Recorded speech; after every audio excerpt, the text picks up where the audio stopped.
Welcome to the Creators Podcast. I'm your host, Sarah Dandishi, and today we have Jeff Consoletti, creative director and producer of some of the biggest events and brand activations in the country. Jeff has produced the LA Pride Festival for more than a decade, and now his company, JJLA, is creating West Hollywood's very own Pride Festival and concert series, OUTLOUD. He's produced events from the Super Bowl, Coachella, Sundance, and more. You'll definitely want to stay tuned because he shares a lot of great insights on what makes West Hollywood an awesome scene. Jeff, welcome. Thanks for having me. It's so great to have you here. You have had a fascinating career. Definitely really interesting. I mean, nearly, 2 decades of producing these amazing special events, brand activations, all of this, concerts, festivals. So why don't we go ahead and bring everybody up to speed and tell us a little bit about your backstory and how you got here and started your own company. Sure. It really is crazy to think that it's been, almost 20 years here in West Hollywood and in greater LA. And when I literally take a step back and think about all of the things that we've done, it sounds cheesy, but it is like a little bit of an LA story. That's amazing. Because I don't know that when I got here in 2005, that I would have thought that this would be where I am today. But, I came here, I was a performance major in college and was acting professionally in theater, mostly on the East Coast, and had got a gig to understudy a show here in LA, and loved it. I have a little bit of family out here, so nice. When the show was over, was like, I should stay. Why go back to? Of course. Why go back to Washington D.C. or Boston? Like, this weather's great. It's a little colder over there. And I dabbled in odd jobs like any young actor or aspiring actor does. One of those jobs was at a creative agency, and I had worked a little bit part-time in a creative agency in college in Washington, D.C. So it kind of came like secondhand to me. And I just found that I enjoyed being in the studio environment, in the entertainment environment, and not waiting in the audition lines. So I really quickly was excited to be in working at an agency, and particularly working in entertainment right around the time when words like experiential and activation were becoming like a trend. Those were buzzwords. So I quickly sort of rose through the ranks, especially as a young 20-something, and until the economy took a turn, like many of us remember in the early 2000s, and I was like an easy person to let go at the time. But for me, I was applying for other jobs, and relationships that I had met quickly turned to me and were like, hey, we don't have a full-time job for you, but we're NBC Universal, and will you help us with our Upfronts campaign? Or we're CBS Paramount, and we're doing international screenings, and can you help us out? We have a booth at Comic-Con. Are you available? And so these sort of small, couple month long gigs kept falling in my lap. And that's really what birthed JJLA. I just was like, well, I should call myself something. And I wanted to put a ring to it and not be another producer with just my full name on the door. Yeah, of course. Although every agency is a bunch of acronyms now. So right. I guess I was right in trend. And that's really what, one thing led to another. People kept calling. I found myself needing help. And here we are, all these years later, nearly 15 years later, officially as JJLA. What does JJLA stand for? So JJ is my initials, and our logo is like JJ with a swooping C kind of around it. Some people also think it's the ring that your drink or martini glass might leave on your napkin. Might be some sometimes. people. So maybe that's how I concepted it. But it was just my grandmother, who I was really close with, occasionally would call me JJ. And really the only person that would play with my initials. And I just thought JJLA had a nice ring to it. So it stuck all these years. That's great. I love hearing your story because everybody has these kind of classic stories as far as, coming here. And and just being at the right place at the right time, having the tenacity, making those connections. And it's so cool to see how it just blooms and blossoms into something that all those years ago you might not have expected. Right. You know? I mean, and there's LA and West Hollywood in particular is like a city that really fosters creativity. Totally. And I also found like it really fosters entrepreneurship. Mm-hmm. So you might go to a coffee shop at, in the middle of the day and be like, who are all these people? What are they sitting doing here? for And a does living? anyone go to the office? But I find here more than, and I've had, I've been blessed to be able to travel a lot, work in other places. I never find that as much elsewhere where people are, maybe they are sitting at a coffee shop or a co-working space or a cool hotel lobby and taking meetings and getting their own stuff done. Because for many years prior to my even having my own office, that was me. Yeah. And I find that much more accessible here. Mm-hmm. And, I love going to New York. Being able to work in New York is great. To like live in New York, I think is a little more difficult than to live here in Southern California in particular. And I think that at least for me getting started, it really helped to establish the agency, establish my career in at least what felt like a much more accessible way. Oh, 100%. And you can have a better work-life balance. And it, as you said, it really kind of fosters this whole entrepreneurship.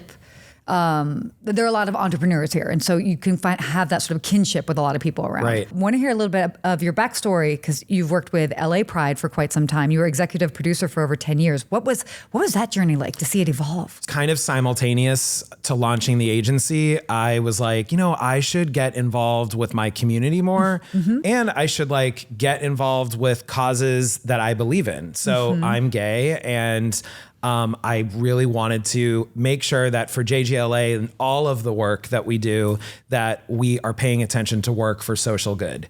It was just really important to do that. So at the time, I was like, marriage equality was a really hot button political issue. Yeah. I mean, it still is today, but it was a really hot button political issue. So it was motivating me to meet organizations like Equality California, and led me to meeting Christopher Street West, LA Pride. I started working with Christopher Street West, the nonprofit that oversees LA Pride, as a volunteer actually in 2009, and right around the same time that the agency was starting. And after that first season was then just kind of pitching them on, hey, if you pay me a little bit, I think that I can help elevate this event, and here's how. So they were intrigued. We just started laying some groundwork to really help build a new brand and a new era of Pride.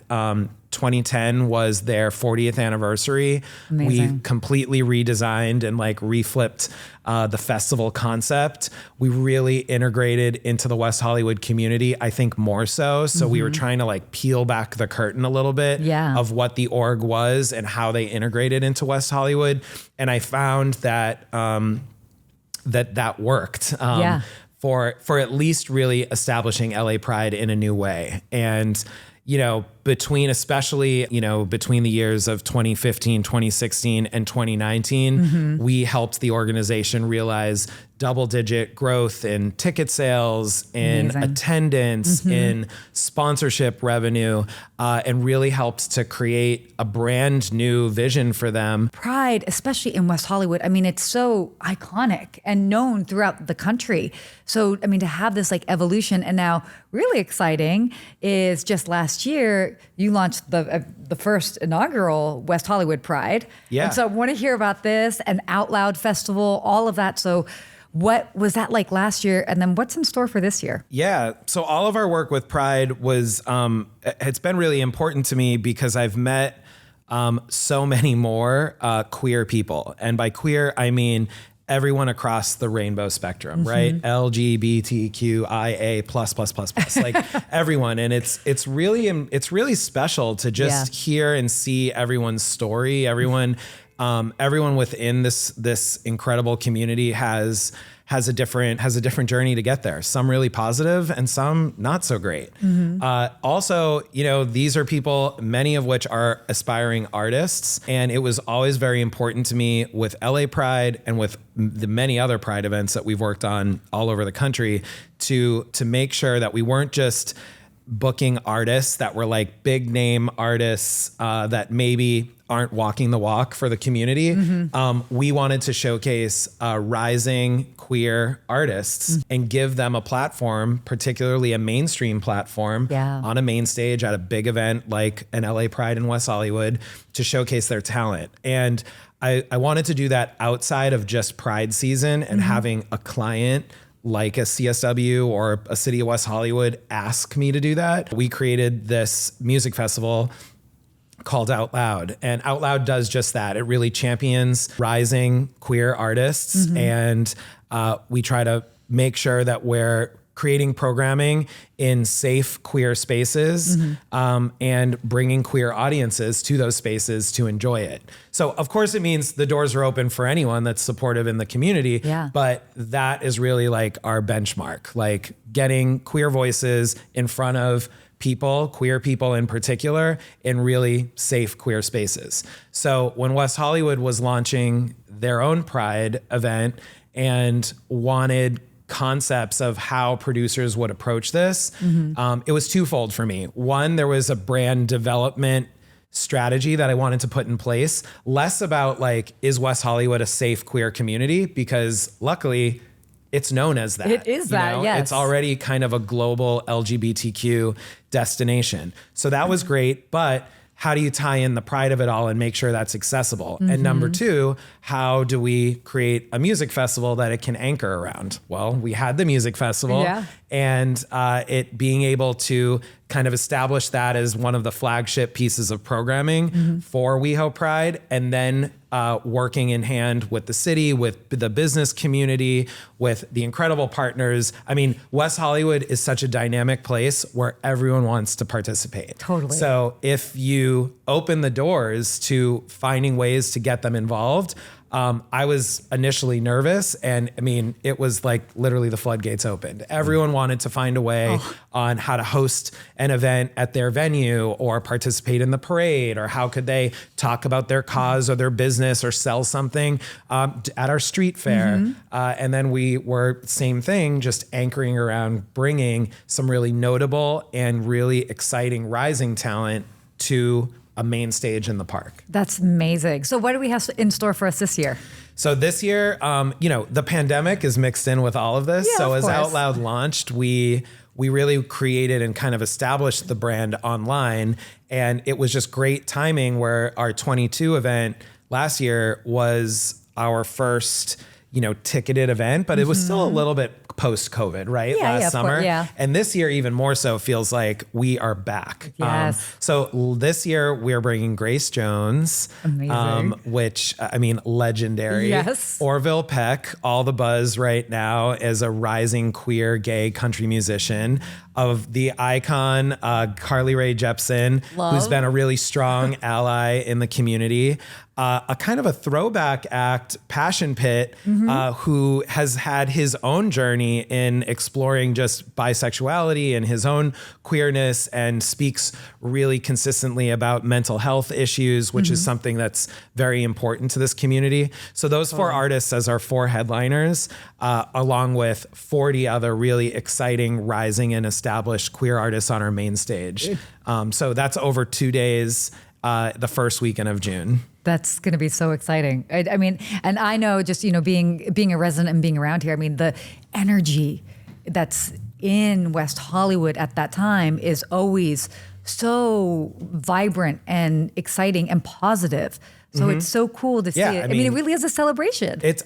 One could argue it's like a Pride festival every weekend in West Hollywood. Yes. It is the Rainbow District along Santa Monica Boulevard is bustling, there's not really a vacancy to be found in the row of businesses that kind of occupy that, 1.5 mile stretch of Santa Monica Boulevard. And I was just talking about this with a friend the other night. Like, when we go out in West Hollywood, we say like, hey, like, let's go out in WeHo, like, let's go to the Strip. Like, because there's not just like one place we're going to go on that night or day or whatever it might be, or day to night. Yeah. There's, there's multiple, right? I mean, there's multiple. Oh, let's start at High Tops. Yeah. Let's pop over to the Abbey. Oh, we got to go see the drag show at Rocco's at this time.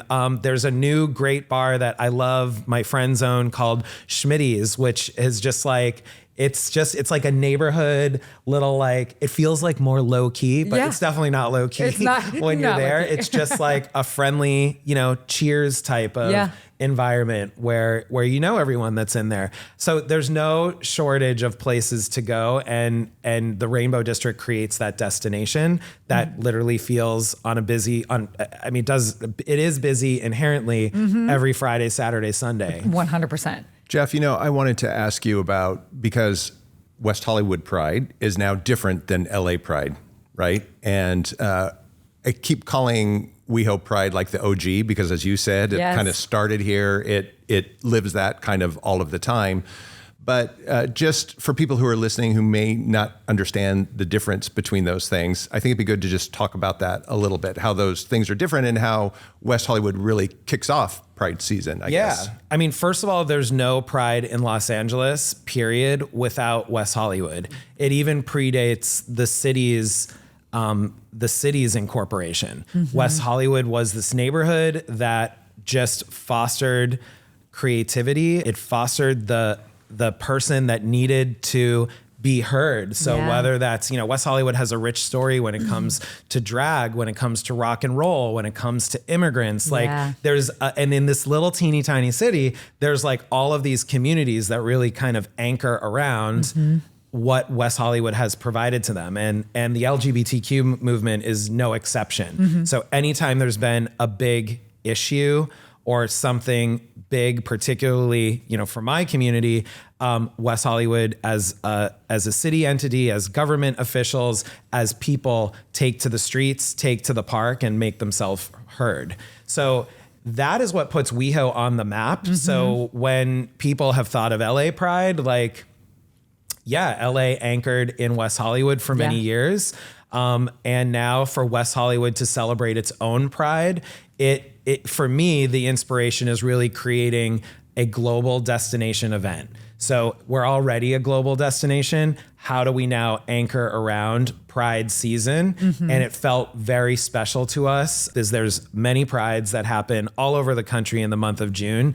And not too many. I don't think there is a big Pride celebration in sort of a major market that kicks off. So when the first weekend of June was like available, seemingly, on the theoretical Pride calendar, our thought in really behind creating WeHo Pride as a destination was come to Pride.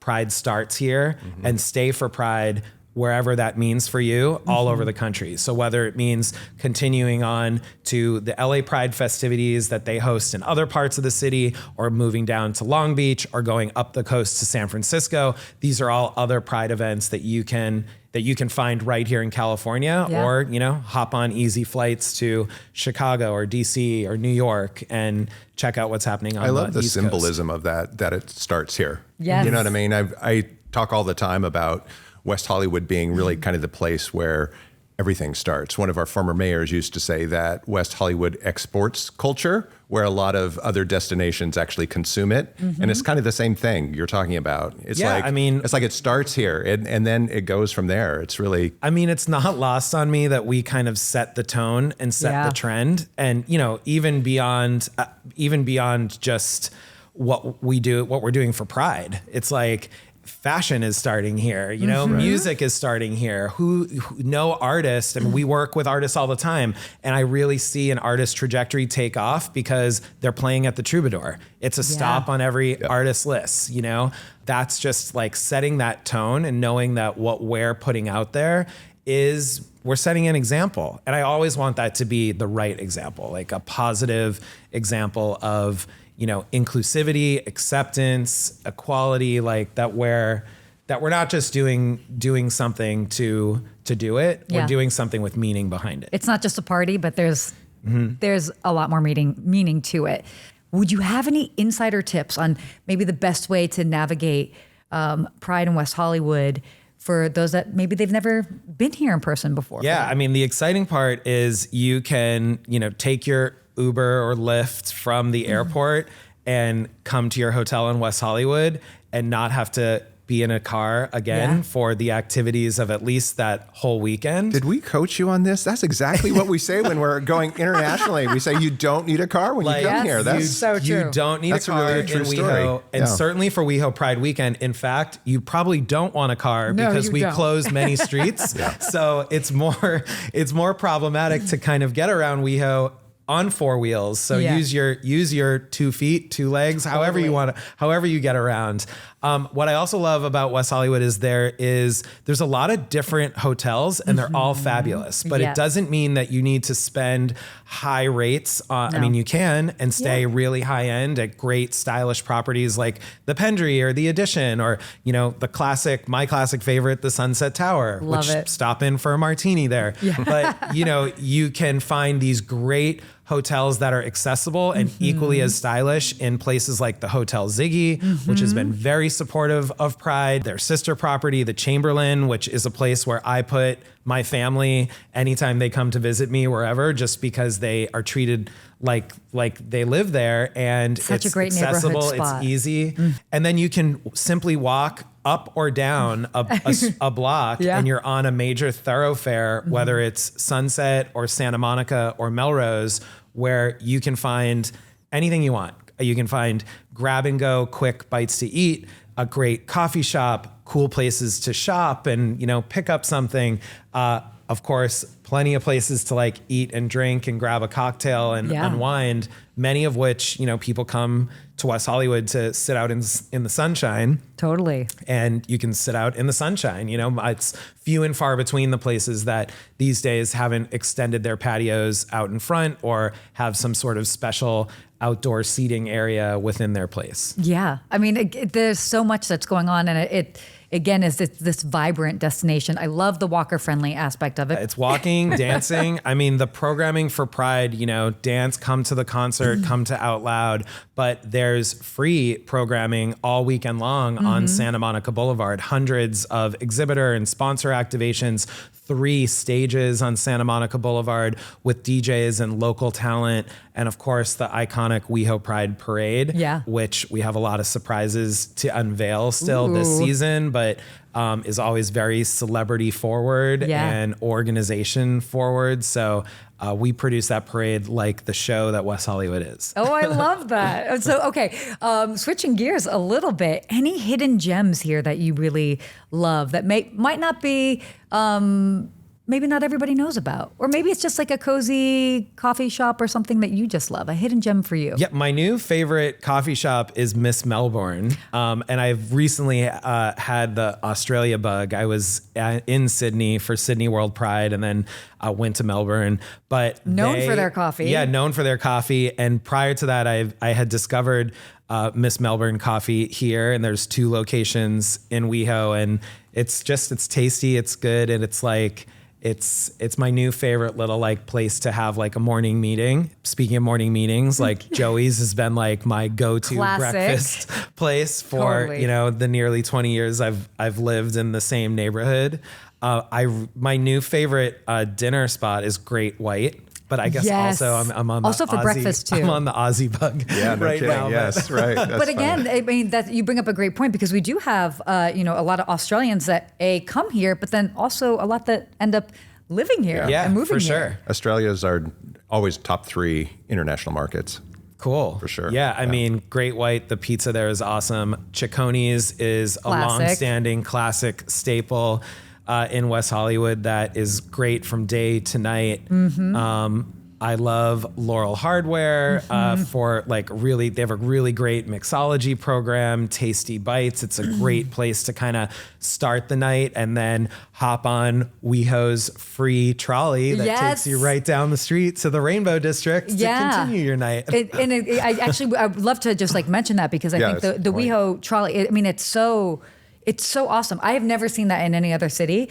It's wonderful that the city of West Hollywood has this service, but it's such a nod to the culture and the community. Yeah, and it's smart, because I've lived in West Hollywood in LA for a long time, and there is a little bit of a stigma when it comes to public transportation. Sure. And Yeah, I find West Hollywood's creativity with establishing that program almost kind of breaks that stigma, right? Because now you're on this fun trolley, but now I'm not as weirded out to hop on a metro bus. In fact, since the pandemic, we're a one-car household, and sometimes that is the option. And it's really great as LA as a major city has tried to work on developing their transportation strategy more. I think how West Hollywood has kind of stepped up to that and made it a little bit more accessible for its residents is great. But the pickup is what the WeHo trolley is called, and it is fun and it's a vibe. The name is classic. It's a vibe, and you can get where you need to go on a Thursday, Friday, and it's Saturday, also Sunday. Instagram friendly. A lot of people will post their pictures from it. Absolutely. Can we talk a little bit about maybe the difference of what people can expect on Sunset versus Santa Monica, maybe even versus Melrose? Well, for me, when I think of that, I think about live music, dinner and drinks, and great shopping and walkability. So, maybe if you start on Melrose early in the day, you have a lot of great stores, from just unique boutiques to really high style, trend setting fashion destinations. Ami just opened in West Hollywood, one of my favorite brands of the past couple of years. I love John Varvatos, and John Varvatos has a long-standing staple here. So of course you can find these high-end boutiques, but you can also just find cozy little shops that are curated by West Hollywood residents that have great assortment of homewares and souvenirs that you can grab. Then you can walk up the street and grab lunch on Santa Monica Boulevard somewhere, a number of great places, and then walk up one more block and go catch a great show at the Roxy or the Viper Room or one of the Sunset Strip's notable rock and roll venues. And that's an easy day to night. And you'll probably walk by your hotel at some point, so you can even do a quick freshen up. Of course. Oh my gosh, I love it. But you get it. And again, that kind of how you're describing it really encapsulates what West Hollywood is. And so for those that maybe haven't been here, or if they're coming to LA and they're like, well, why West Hollywood maybe versus other places in the city? Again, you're and we're central, Yes. I've lived in this neighborhood the entire time. Literally have moved 3 blocks in 18 years. And there's a reason, because same thing, if I want to go to the museum district, it's, a quick 5-minute Uber or 20-minute walk, really, to go and see, other LA destinations like Hollywood or the Grove. Same thing, an easy 5 or 10-minute car ride away. And to get to the beaches, which of course everyone wants to spend a day at the beach. Of course. Great, 20 or 25 minutes away, and you're having a great time either in Malibu or Santa Monica and Venice, or even, a little bit longer, you can be down in the Bay Cities. Yeah. So it's great because it feels really central, and you're in the heart of kind of ultimately, especially if you're looking for a nightlife, shopping, social destination getaway, this is where you want to be. Because then you're accessible to seeing all of the other really dynamic neighborhoods of LA, but you're coming back to this is where, even for all of us in LA, really like to come out to. Any final thoughts, tips, insights? Why should people put West Hollywood on their list of places to go to? Because you're probably already talking about it. WeHo and what's happening in WeHo is often in the news, in the style section, in the entertainment section, on a weekly, if not daily basis, and come and see why, because it's certainly not because it's not accessible. It is so accessible. These are friendly places where business owners and the community that lives here welcomes you with open arms. It's friendly, it's warm, it's sunny. You're out and about in just a dynamic, accepting space that really makes for a happy vacation. So when I think about where I want to go away, I want to always take a little piece of what I live in West Hollywood with me. It's, I don't want to go to a place that's a bummer. Yeah, nobody does. Well, let me tell you, West Hollywood would never be a bummer for you. You'd have a great time here and still be able to enjoy all of the amazing attractions that are throughout Southern California that we're right in the middle of. And have a happy vacation. I love that. Happy vacation. Yeah. There you go. We're going to coin It's a new that. tagline. It is. It is a new tagline. Well, this has been a great conversation. Excellent. Yeah. Thank you, Jeff. Yeah, Yeah, thank my you. pleasure. Thank you. I'm so excited to see everything come together with Pride this year. Come to Pride. WeAreOutLoud.com for tickets to our festival, and WeHoPride.com can give you information on everything that's happening for Pride in West Hollywood all year long, but particularly June 2, 3, and 4. All right. Awesome. Well, thank you for that. Count me in for that party. Yeah. I'll be I'll there. see you there.